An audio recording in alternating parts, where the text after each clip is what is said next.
Assalamualaikum warahmatullahi wabarakatuh. A'udzu billahi minasy syaithanir rajim.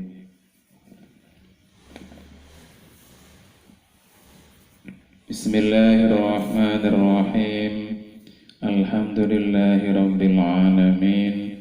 Wassalatu wassalamu ala asyrafil anbiya'i wal mursalin Sayyidina wa maulana Muhammadin wa ala alihi wa sahbihi ajma'in.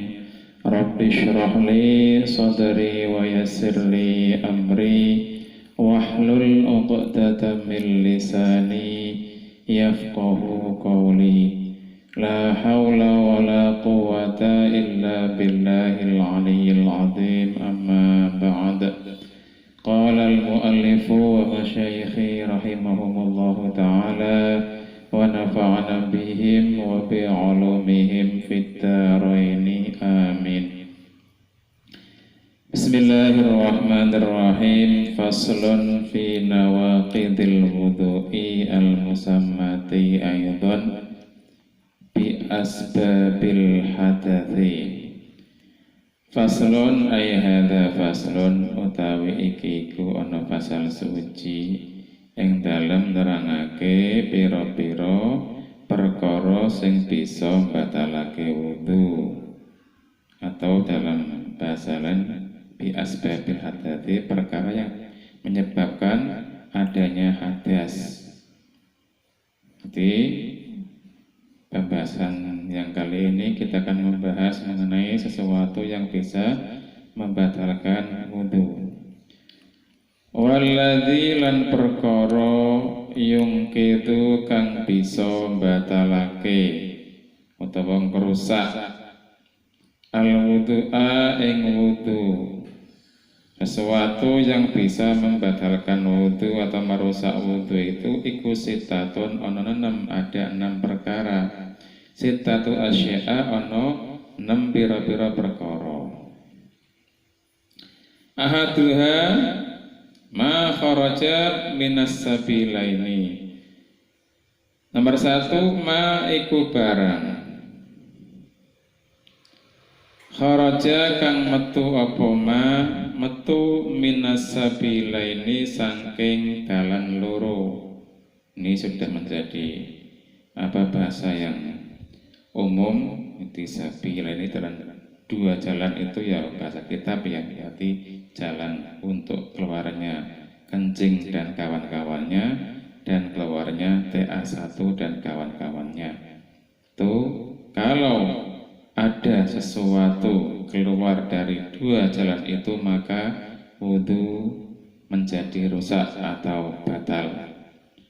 Ya bisa berbentuk kencing dari depan ya, kencing, atau mungkin keluarnya darah juga batal wudunya.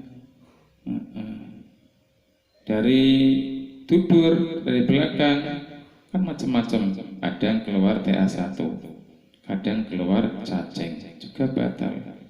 Hatta kerikil pun yang keluar batal, atau uang koin logam yang tak sengaja tertelan keluar juga batal. Jadi nggak harus berupa TA1, tapi pokoknya barang yang keluar dari 2 jalan itu maka itu harus kamu memperbarui atau melakukan wudu lagi kalau ingin melakukan sholat atau baca Al-Quran. Jadi nggak harus air kencing atau TA1 atau BAB. Meskipun itu barangnya suci, ini kan waktu suci metu tek gunung, ya tetap harus wudu kalau ingin sholat atau ingin baca Quran. Nggak boleh, mau punya duit tak mati rasa wudu, nggak boleh, harus tetap wudu. Oke, terakhir yang nomor 1. Nomor 2, wan naumu lan nomor 2. Nomor 2, tidur. Ala ghairi hayatil mutamakini ing atase netepi liyane panggonan kang tetep. Netepi ing atase liyane tingkah panggonan netepake. Jadi tidur dalam kondisi yang tetap, yang tidak tetap tempatnya, itu membatalkan puasa. Seperti kita tidur. Kalau tidur ya tidurnya itu tempatnya itu menetapi, bahasanya sini itu bokongnya ya, pantatnya ya, menetap di atas bumi atau tempat yang entah itu tikar atau karpet atau sajadah rapat, maka itu tidak membatalkan wudhu ya. Itu kalau tidurnya pantatnya menetapi tempatnya duduk. Tapi kalau tidurnya itu berdiri atau ya tidurnya tidur, posisi tidur ya, maka itu membatalkan wudhu. Ada pertanyaan, Pak, kalau orangnya kurus gimana Pak? Kalau emang itu betul-betul memang kurusnya itu nggak bisa memungkinkan keluarnya angin, maka ya tidurnya meskipun itu menetapi pantatnya menetapi tempatnya duduk, maka tetap batal. Itu seperti itu. Ini di sini menggunakan kaidah yang umum ya, artinya adat umumnya wong tidak terlalu kurus ya, kurus biasa sih masih dianggap bisa menutupi keluarnya angin. Tapi kalau kurus banget itu biasanya masih bisa keluar untuk keluarnya angin, maka tidak dianggap itu harus tetap kalau sedang tidur harus melakukan wudhu lagi kalau mau melakukan sholat. Kadang-kadang orang itu Pak, ada pertanyaan, kalau tidurnya ngiler bagaimana Pak? Apa najis? Kan katanya najis Pak kalau kena air liur itunya, bajunya atau apanya. Itu ada keterangan dalam, nanti di depan ada ya. Itu kalau tidurnya itu air liurnya ya, tidurnya itu sambil duduk, maka itu posisi kepala kan di atas, maka itu air liur berarti datang dari atas, dari otak, maka itu tidak air liur tidak najis. Tapi kalau tidurnya posisi kepala lebih di bawah seperti terlentang, itu maka dimungkinkan air liur dari dalam pencernaan keluar, itu maka air liur najis. Itu mengenai bab air liur yang nanti ada di depan ada keterangannya sendiri.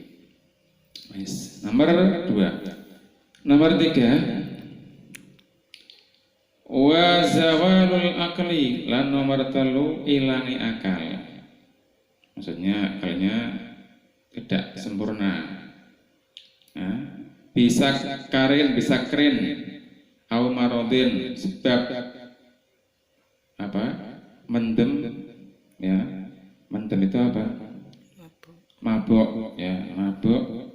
Itu kan akalnya enggak genep, itu hilang, entah separuh entah seperempat hilang akalnya, maka itu membatalkan wudhu. Au marodin atau penyakit seperti gila, penyakit gila ya, au jununin, atau penyakit irmain, penyakit ayan itu apa?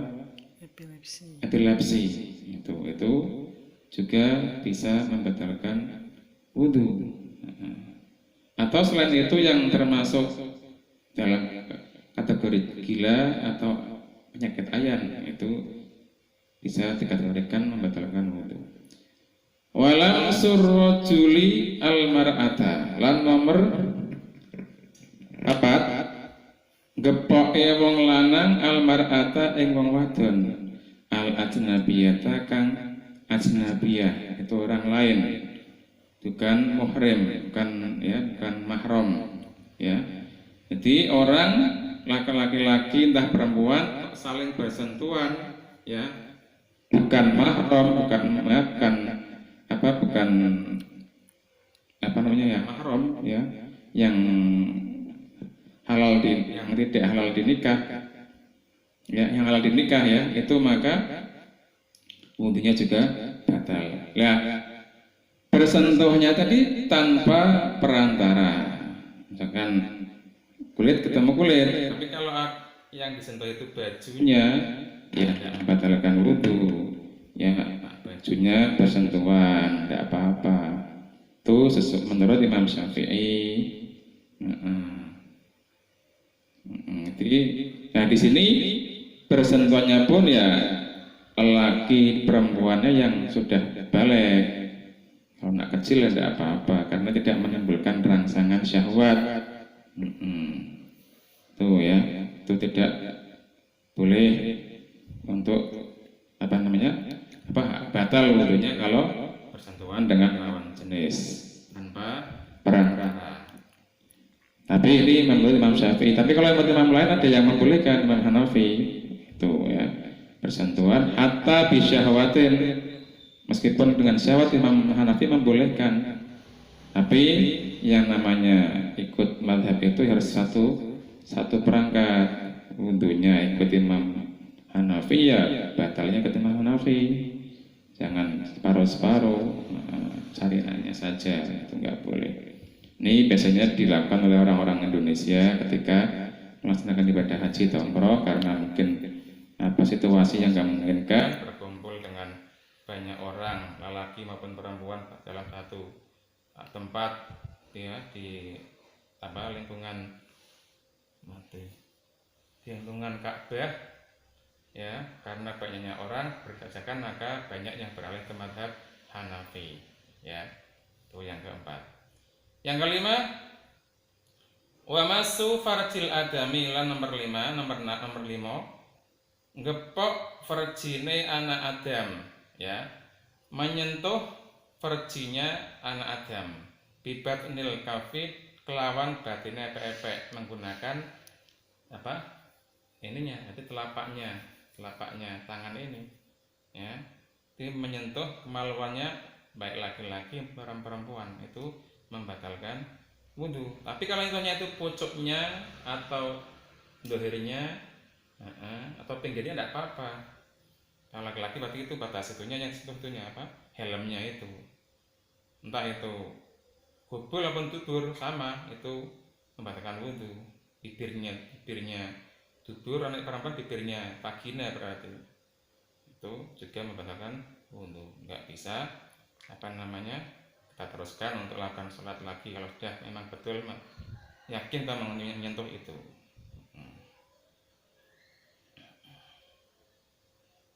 Wa masul halqati duburihi, lan nomor 6 gepok kolongane dubure adami, itu bolongane dubure dimek pakai ini jurune apa ini ya, itu membatalkan wudhu. Ini pinggir pucuk tidak apa, atau ini tidak apa, nggak batal wudhu. Alal jadidi ing atase kaul kang jadid. Ini menurut Imam Syafi'i, menurut kaul jadid itu maka wudhunya batal. Nek menurut kaul qatib la yungkidu masul halaqati. Nek kalau qatib malah enggak. Nah, kita yang kaul jadid aja yang perbarui kan itu. Wajah mungkin dapat sama sampaikan faslun walladzi yujibul ghusla wallahu a'lam bissawab. Rabbana atina fid dunya hasanah wa fil akhirati hasanah wa qina adzabannar. Sallallahu ala sayyidina Muhammadin wa ala alihi wasallam. Assalamualaikum warahmatullahi wabarakatuh.